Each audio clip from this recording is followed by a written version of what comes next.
As Nigeria prepares for the 2027 general elections, civil society organizations are concerned about the challenges in ensuring credible elections in the country. At its high-level conference of thought leaders in Abuja, the civil society organizations called on Nigerians to resist any impositions of leaders. Delivering his keynote speech on the topic Project Civic Space, Poverty and Election in Nigeria, a professor of political science at the University of Lagos and former commissioner in the National Electoral Commission, Adele Jinadu, explained how manipulation of electoral commissioners affect credibility of Nigeria elections. And what I was simply alluding to is that we should be alert to that prospect, because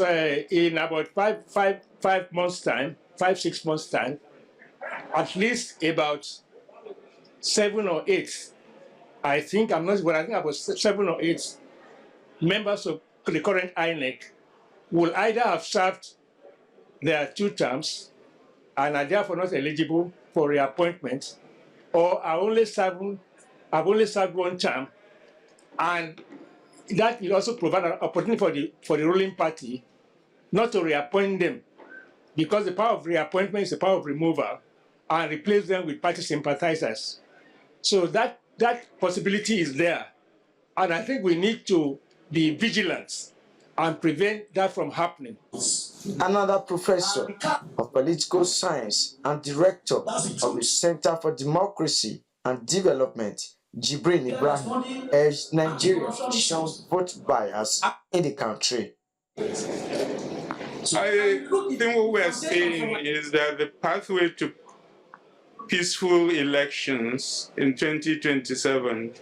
is to ensure all Nigerians, whether they agree or do not agree with the government, have a right to contest